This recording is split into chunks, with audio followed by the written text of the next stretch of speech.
A lot of you don't understand how women communicate. It's very rarely direct like us guys. This is also why it's so easy to lead you guys on. You guys always tend to assume that ambiguity is her leaving the door open to you. The reality is, most of the time it's just rejection. You guys have to learn to read in between the lines. Most of the time, a girl's rejecting you, but you can't even tell because she's not telling you directly. That's why in this video, I'm going to tell you guys common things that girls say and what they mean. Let's get into the first one you guys have all heard before. I have a boyfriend. First of all, guys, girls always have a boyfriend. They may not explicitly say that it's a boyfriend, but understand this. Girls always have a guy who's number one in their head. These days, they're most commonly referred to as situationships. That girl will be intimate with a guy for anywhere between 3 months to maybe even a year and a half. It might not have a direct label at that point, but understand that that guy's still there. Effectively, he's just a boyfriend, so it's the same thing to you. The point I'm trying to make is this. Whether a girl officially has a boyfriend or not, there's always a boyfriend in the picture. When a girl rejects you by telling you she has a boyfriend, it means she doesn't like you. Let me paint the opposite scenario for you guys. When a girl's in a situationship with a guy, they're not formally dating. Let's say you're handsome, attractive, and accomplished, and you walk up to her and ask her for her contact info. If she immediately finds you attractive, do you guys really believe she's going to tell you she has a boyfriend? In that scenario, she's going to justify talking to you because that guy is not in a formal relationship with her. Are you guys starting to understand how the narrative always changes based on what they feel at that time? To keep it simple and not get too deep in the psychology of it, if a girl tells you she has a boyfriend, she doesn't like you. If she exchanges contact information with you and entertains dates, even if she has a boyfriend, it doesn't matter. She likes you. For the purposes of this video, I'm trying to explain to you guys what it means when a girl tells you she has a boyfriend. She doesn't like you.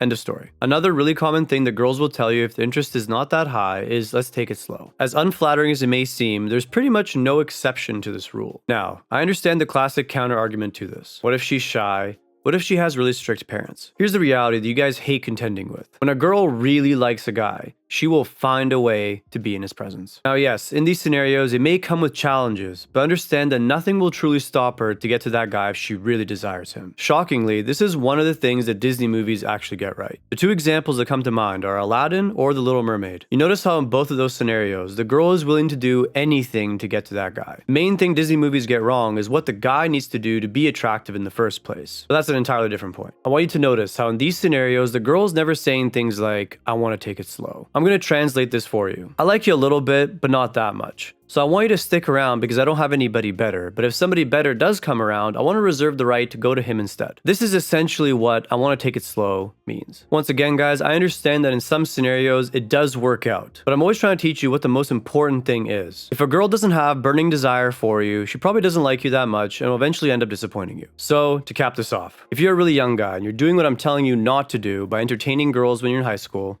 listen up. You can entertain her and hang out with her, but don't get too attached to her. The mistake you always make is not understanding when to cut your losses. Don't allow her to lead you on with these types of sentiments. Hang out with her, just don't get attached. The final one that you guys have all heard a million times: I'm not ready for a relationship. The translation here is quite simple, guys. I'm not ready for a relationship with you. This is another classic scenario where girls are talking to you indirectly in order to try to protect your feelings. If they're nice enough to do this, guys, please stop pressing. Learn to understand that it's rejection and that it's okay. Don't be that guy that asks me, how do I get closer to her after she's told you this statement? Accept that she doesn't like you. From that point, you can choose to be friends if you want, even though I never recommend it. The funny thing is, by walking away, she'll respect you more. She'll then understand you're not a weirdo and you have boundaries. There's nothing wrong with trying for a girl and having her reject you. There is something wrong with her rejecting you, you thinking she left the door open and continuously trying for a long period of time and then getting pissed off when it doesn't go your way. This is a clear sign of rejection, guys. Make no mistake about it. That's all for this video, guys. If you find these videos help your understanding of women, don't forget to like and subscribe. Also, check out the extended version on Patreon if you want a more in-depth version of this video. As usual, comment down below with any video requests you might have for me. I'll see you guys next time.